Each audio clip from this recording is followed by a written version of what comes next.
Iż-żmien igerbeb wasal il-ġimgħa wasal ukoll l-aħħar programm News.mt għal Jannar. F'dan il-programm se mmorru ftit il-bogħod minn Wied Żurri fejn hemm bastiment merreq bl-isem ta' El Farut. Bastiment popolari ferm għal bugħad-dasa li jkunu fil-Gżejjer Maltin. Iżda bastiment li jġib ukoll memorji korroħ ħafna għax ifakkar f'wieħed mill-art traċedji li qatt ra pajjiżna.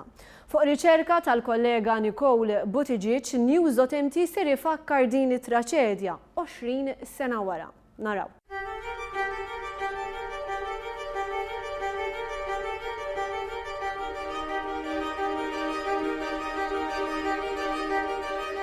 Jitlaq dejja, kont noqgħod nara t-television jien jagħmel li nġiblek xi ħaġa pa.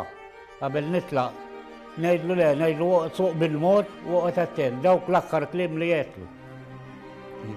Daqset. U ma rajtux iktarhom bas. Ħlif wordieri fil-kamra montwarja wara. Tony Pisani tilef lill-ibnu fit-Tarzna f'waħda mill-art traċedji li qatra pajjiżna. Simon ibn Tony ma kienx l-uniku vittma li mit fl-esplużjoni El Farut, bastiment li bjan ta' 10,000 tunnellata li kienet tiswija fit-Tarzna ta' Malta.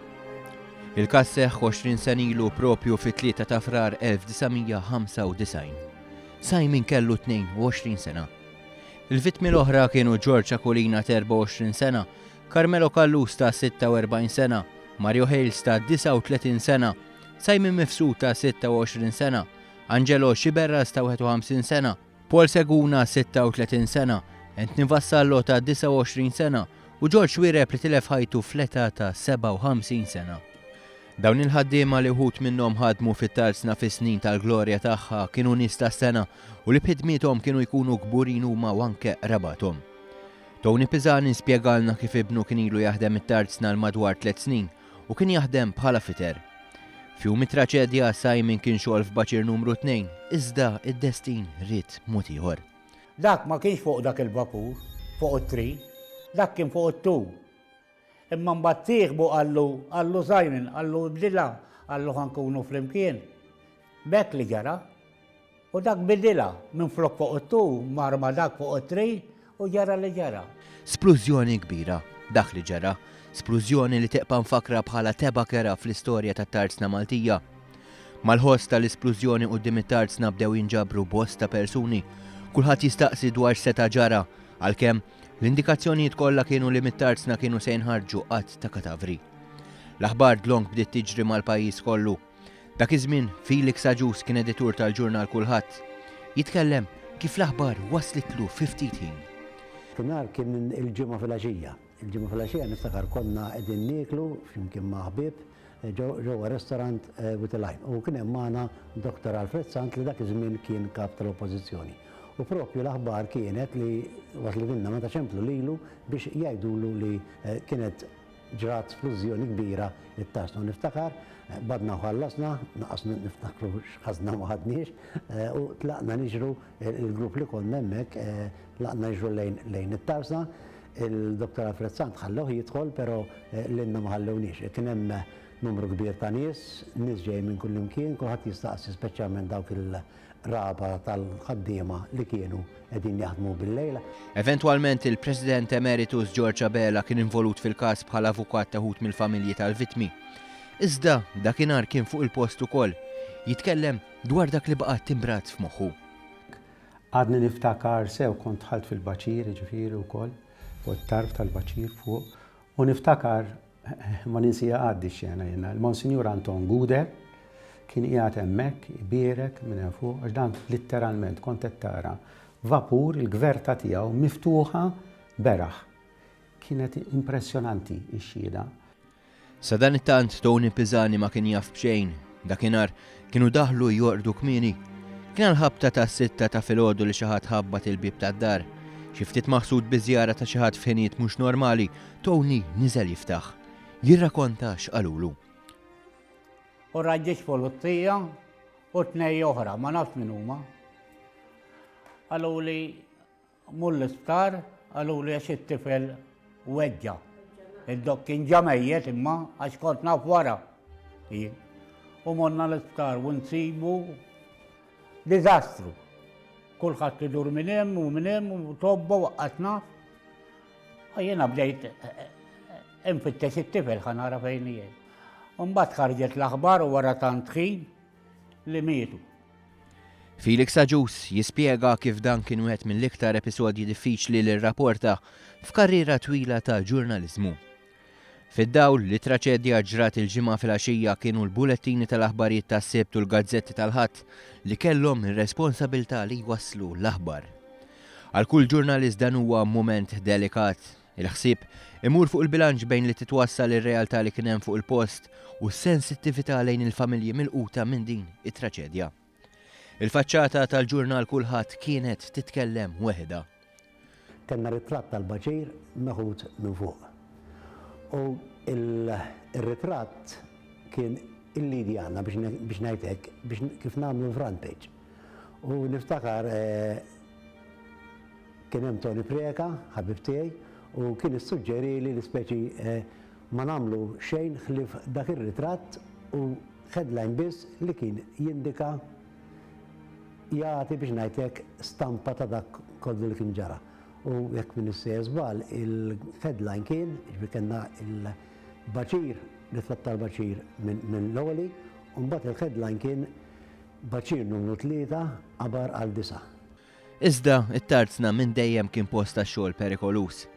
Il-ħaddiema qrabatu mhux darba u tnejn ħasbu li setgħu jidħlu t-tarzna u ma joħorġux. George Abela spjega kif dan il-każ kienet jidher għal qariba ta' vittma u persuna li weġġat. Kien hemm każi ċari oħrajn iktar ikkumplikati. Kienu ħadu qishom żewġ binarji. Kien hemm il-proċedura u dik settiljajnija malajr jien flimkien ma' avukati oħrajn naturalment. F'dak li huwa kumpens dwar il-life cover. Għaliex il-ħaddiema tat-tarsna kienu koperti b'insurance speċifika fuq il-ħajja tagħhom.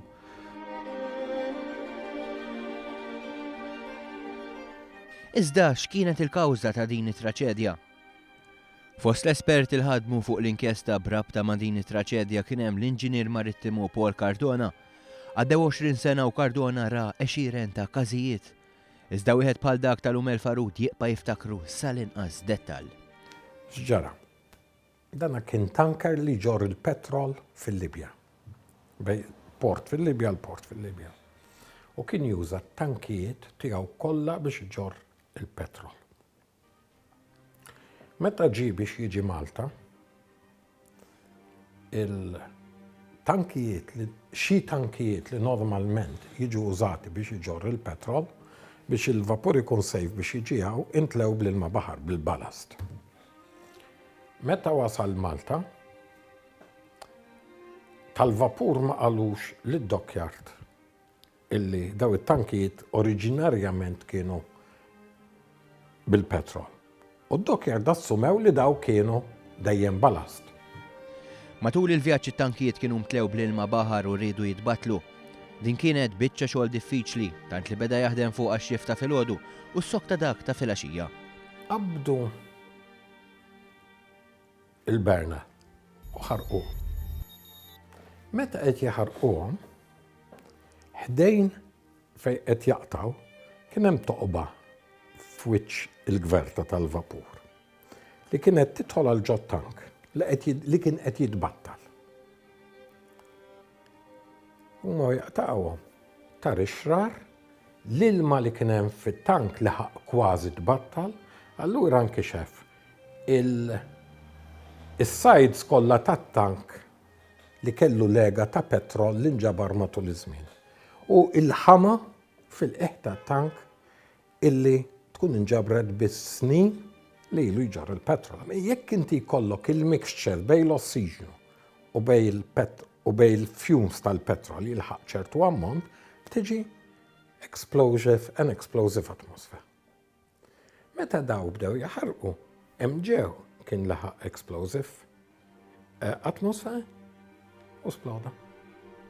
Wara snin ta' battibekk illegali l-qraba tal-vittmi ħadu forma ta' kumpens. Konna bħala avukati konna naħdmu ħafna fit, tinsiex il-vapur kien Libjan, ġifieri anke kien hemm kwistjonijiet mal-insurances u bell-insurances U niftakar fil-final wara ċertu periodu ta' żmien konna ftemna l-avukati kollha, konna minna rappreżentazzjonijiet. Niftakar dak iż-żmien kienet jieħu ħsiebhom min-naħa tal-gvern ukoll, jiġifieri l-parti ħanajdilha hekk uffiċjali kien il-Ministru Ostingat dak iż-żmien, u konna wasalna f'arranġament bonarju barra l-qorti, kulħadd naturalment għax il-kumpens ikun ivarja. M'għandniex xi ngħidu dan ftit li xejn ikun taffa mill-weġġa ta' dawk li tilfu lill-eżis tagħhom. Eżis li simhom huwa mnaqqax fuq monument f'Bormla bilan li ħadd qatt ma jista' jinsa dak li għaddew minnu dawn id-disa' irġiel li marru jaqilgħu il-ħobża ta' kuljum. ħafna qalbek u ibnek ikunu.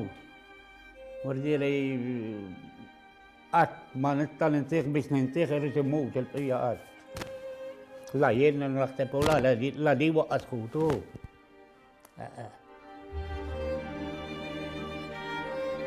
Il-bqija qatt.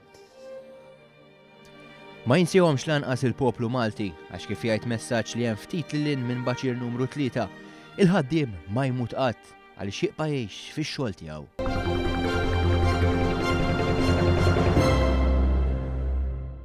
Dan il-programm jerġa' jixxandar nhar it-tnejn u nhar it-tlieta wara One Breakfast.